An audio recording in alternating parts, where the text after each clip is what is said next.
Dada, kuhusu swala la polisi, hebu liweke kwanza pembeni kabisa. Hivi kwa nini ukigusiwa polisi unakuwa unang'aka wewe?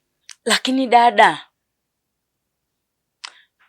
hebu maswala hayo yako kwanza, tuwatafute kwanza, tujue kwanza, maana huwezi kwenda kwa polisi kabla hujajua taarifa vizuri kwa ajili ya mtoto. Sasa nisikilize.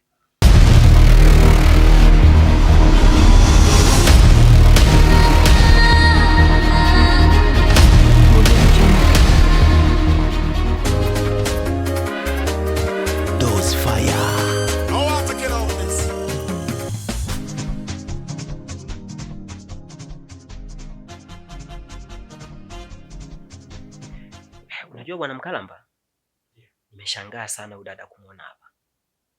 Kwani kuna nini? Huyu leo muona amekuja hapa, ambao unasema ni mfanyakazi wako, ni dada yangu mimi. Dada yako?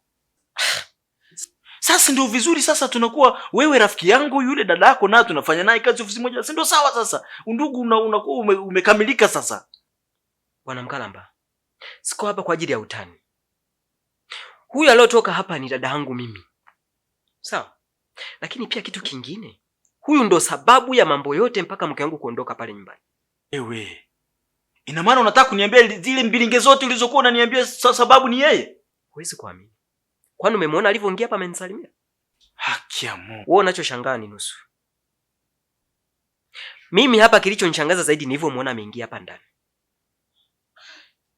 Maana sikujua, sikufahamu kamba dada yangu mimi ni mfanyakazi wako wewe. Unajua ni jambo la ajabu, mpaka nimepigwa na butwa sasa. Na ndio maana sasa nabaki kushangaa. Kumbe jeuri zote pale nyumbani, nafanya kazi kwa mwanasheria, kumbe uko kwako bwana. Lakini mbona ofisini tabia yake safi kabisa, mwadilifu tu vizuri? Ni mwiba mkubwa kuliko unavyofikiria. Na ndo sababu ya kuondoka mke wangu pale nyumbani. Hivi unajua ukimwangalia mtu kwa macho umzani kabisa. Sasa mimi nafikiri mimi sijaona kasoro yake ofisini kwangu, na posho pia nampa sana, hata kama anajitambia kwa ni sio kwamba anadanganya, anaongea kweli. Posho nampa sana posho. Nasikia kichwa kuniuma, acha tu kwanza niondoke niende nikapumzie kichwa changu. Lakini ni jambo zuri, hongera. Kama anafanya kazi vizuri, ni mwadilifu, ni sawa. Basi sasa wewe muda nao naona umeenda. Kwa hiyo kama unaenda kupumzika basi sawa, hamna shida. Tutazidi kuonana ndugu yangu. Mimi naomba nikuache. Maana nahisi sasa wewe kwa kuwa nafanya kazi yako vizuri, kaa naye vizuri. Ila mimi nitadili naye nyumbani kivyangu vyangu. Hiyo haina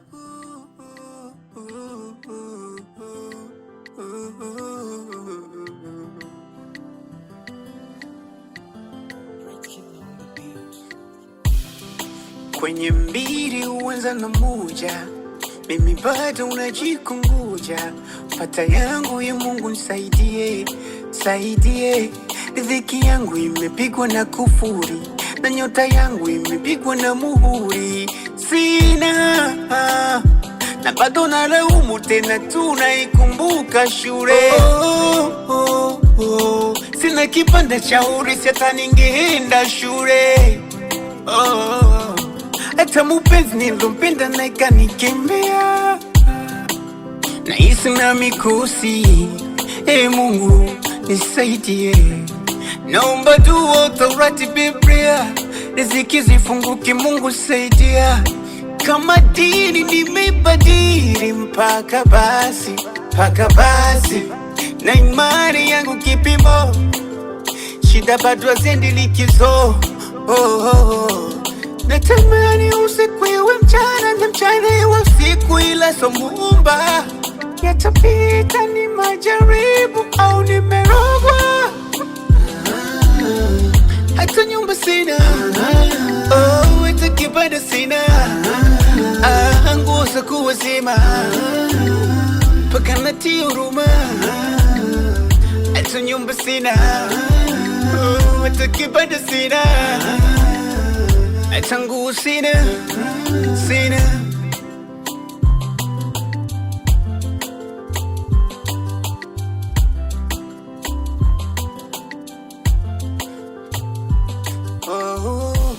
Kama mbele mauti nyuma, hivyo nifunzwa na wazazi.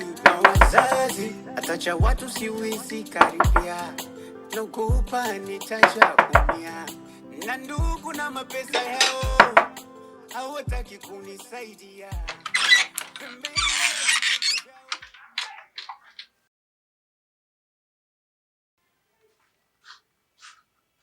Dada, mbona hivyo? Mbona niache bwana.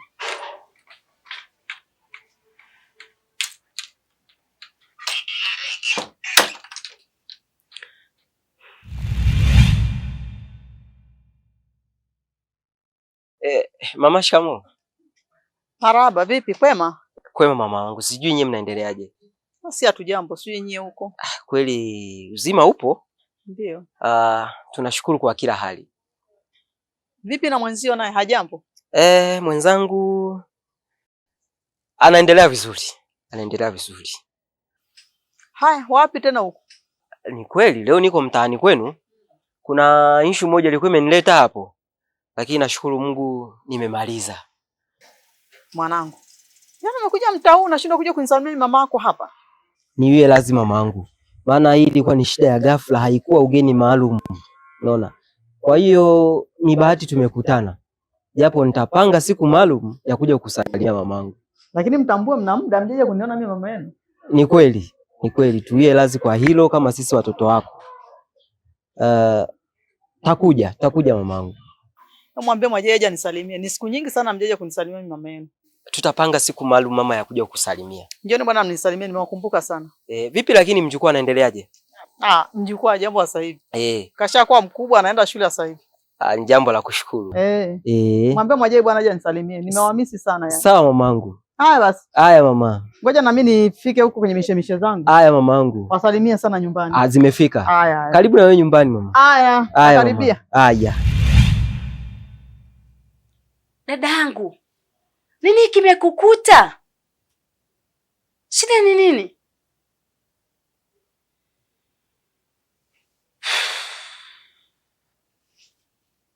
Hebu niambie dadangu.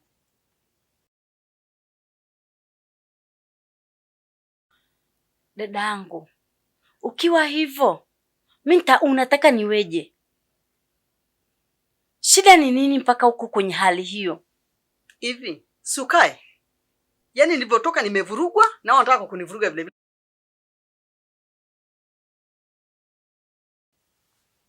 Sawa dadangu, nimekaa. Hebu naomba uniambie, ni nani aliyesababisha ukaa kwa katika hali hiyo?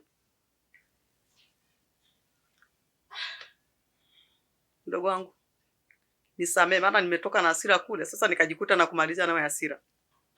Hivyo basi, haikuwa nia yangu. Mdogo wangu, naomba unisamee. Haikuwa dhumuni langu kuja kukumalizia hasira zangu.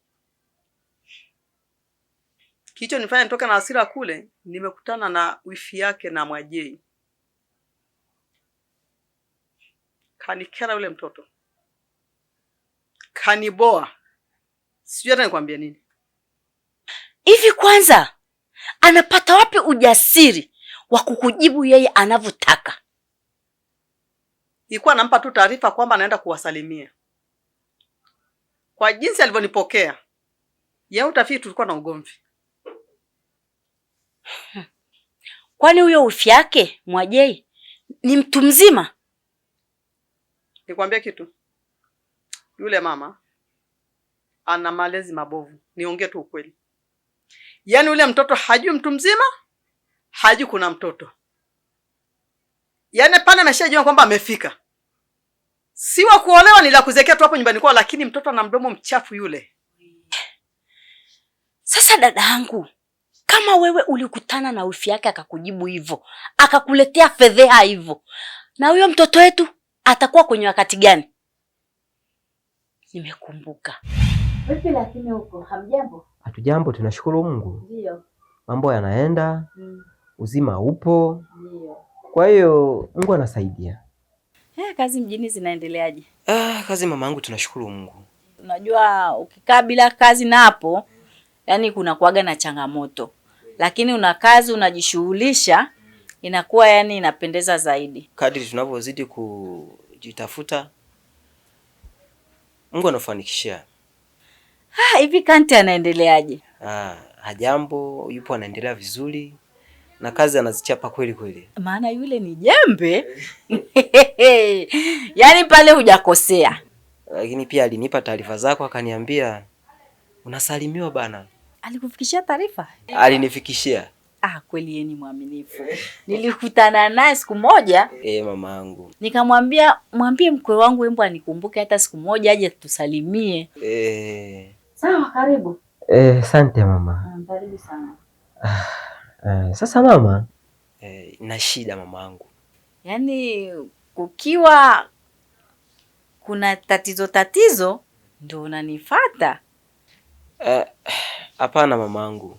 Ni sehemu tu za maisha na changamoto, kikubwa uzima upo. Mbona unaniogopesha sana? Mi bana, nimepita hapa namuulizia Mwajei. Unamuulizia Mwajei? Ndiyo mama. Mwajei si mke wako au kuna Mwajei mwingine? Sijui nitumie lugha gani ili unielewe, lakini leo ni siku kadhaa sasa. Sijui alipo, simu yake haipatikani. Nimejaribu kuzunguka kwa ndugu jamaa na marafiki ambao mimi nawajua, sijafanikiwa kumuona. Nimeona acha nifike hapa nisiishie tu kupiga simu kama simu zingine nazopiga simu. Kwa kuwa hapa napajua, ndio maana nikaamua kuja moja kwa moja. Simuoni. Sijui alipo. Hebu subiri.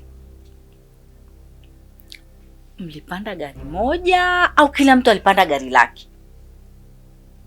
Maana huwezi kusema eti unafika mjini alafu unakuja huku Uswahilini unamtafuta mke wako. Mlipanda magari tofauti? Mama, naongea na wewe kama mama yangu. Siwezi kuja hapa nikaanza kukutania swala kama hilo. Mke wangu haonekani na sijui yuko wapi. Hivyo yani kilichonileta hapa ni kutaka kujua. Labda unajua au unasikia au una fununo yote au huenda kabisa alishaye kufika hapa hizi siku kadhaa. Alafu hebu subiri. Umesema Mwajei mke wako hayupo. Yaani hapo umekuja kunifungua ufahamu. Umekuja kunifungua akili. Kwa sababu mimi mwenyewe hapa mtoto wangu simuoni, ni wiki ya pili sasa hivi. Sasa inawezekana wako wote pamoja. Sophie huyu ninayemjua mimi? Huyu Sophie wangu amenitembeza mitaa yote, inanijua kwa sababu ya huyu mtoto.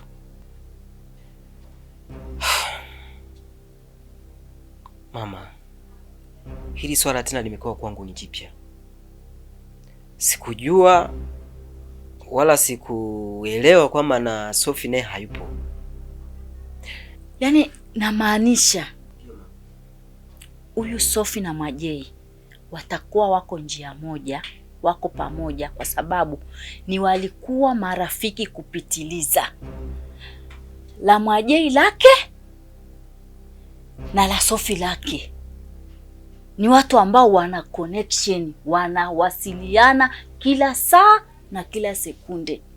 Sikuelewa haya yote yanayoendelea. Pole mamangu. Sasa mwanangu, najua wewe ni mwanaume na una mawazo ya kiume. Hebu nahitaji ushauri wako kwenye hili. Tufanye nini? Mimi sasa nafikiri mama yangu, nimekuja kwa kweli mtihani mwenyewe nilikuwa sielewi. Ndio. Ila cha kushauri mimi kama mamangu, hebu tufanye kitu kimoja. hebu tuanzie kwanza polisi, maana hii swala limeshakuwa kubwa sasa. Ndio mama, maana sasa watu wawili wamepotea. Na nafikiri wote ni wahusiano familia moja. Naona tutoe taarifa polisi, ikiwezekana tusaidiwe kwa ajili ya uchunguzi na mambo mengine yaendelee mamangu. Maana sasa wewe umemtafuta hujafanikiwa kumpata. Mimi mke wangu pia nahangaika sijafanikiwa kumpata. Kwa hapo swala la polisi, hapana. Yaani uko sipo kabisa. Mama, hatujui ni kipi ambacho kimewakuta huko waliko mpaka sasa hivi. Hatujui wako pamoja, hatujui kila mtu yuko kivyake. Unajua polisi napo wanahitaji kukaa na familia zao zikae zitulie. Unajua kuna mambo mengine sio lazima kuwashirikisha. Kuna mambo mengine ambayo sisi wenyewe wananchi tunaweza kuyashughulikia. So wao kila siku tuwape heka zetu. Ila mwanangu, hawa watoto hawa ninahisi kuna nyumba moja jirani hivi, kuna mama mmoja ambao walikuwa wamependa mazoea. Nahisi wale watoto wanaweza wakaa kwa yule mama. Okay. Basi sawa.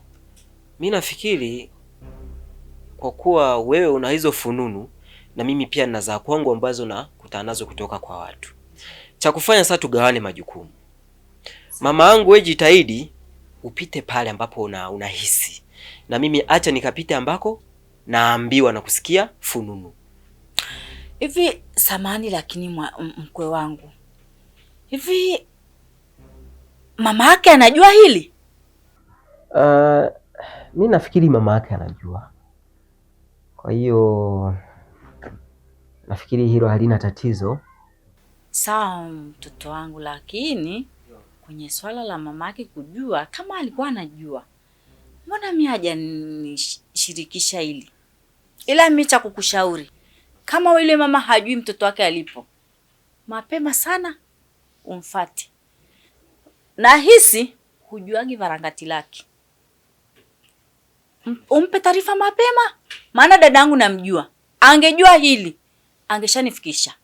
Japokuwa hapa nyuma hapa kuna tafaruni zilitokea mimi na yeye. Lakini kwenye swala la mtoto angeshaniambia. Mimi nafikiri kwa kuwa mawasiliano tunayo, tuwasiliane. Sawa, hamna shida. Mamangu. Sawa, hamna shida. Tuendelee tu kupambana, tutawapata. Yoyote atakayefanikiwa kati yetu amjulishe mwenzie.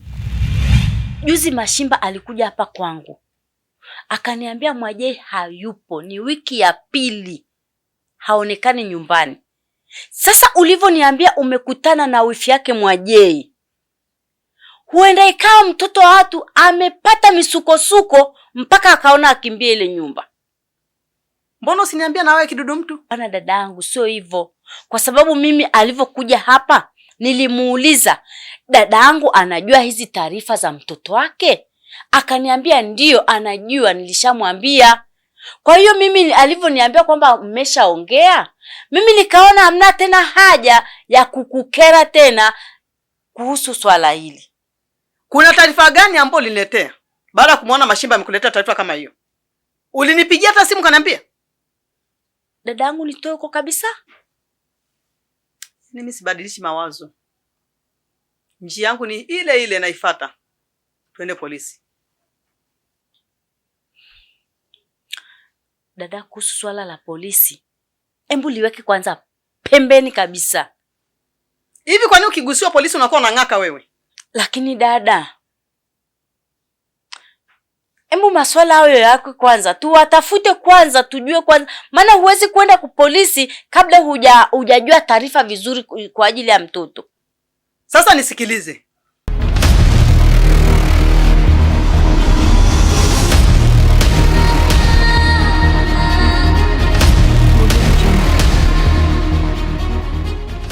Nilikwambia mambo mazuri yanapatikana hapa katika hoteli ya CJ Resort. Ndio kabisa. Umejioneaje? Yaani mazingira ya kwanza hadi nimefurahi sana mazingira ya hapa.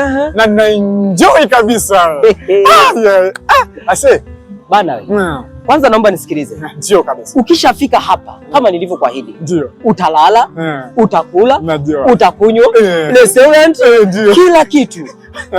Umesahau simple yenyewe. Nimeogelea leo. Nilikwambia. Ni safi na salama. Na salama. Na ulinzi upo wa kutosha. Wa kutosha. Kama ulivyoniambia. Ulichokisahau sasa. Kwenye chakula. Naomba ukienda mikoani kawaambie SG Resort ndo habari ya Arusha. Tamaa mbele, mauti nyuma, hivyo nifunzwa na wazazi. Atacha watu siwezi karibia, naogopa nitaja umia. Na ndugu na mapesa yao hawataki kunisaidia, pembeni na vicheko vyao hawakutaka kunisikia.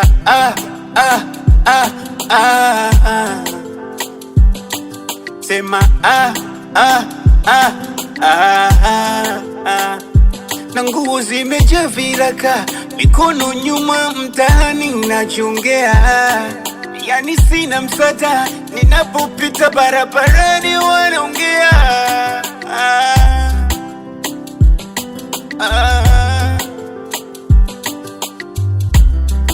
Natamani usiku iwe mchana na mchana iwe usiku, ila somumba yatapita, ni majaribu au nimerogwa.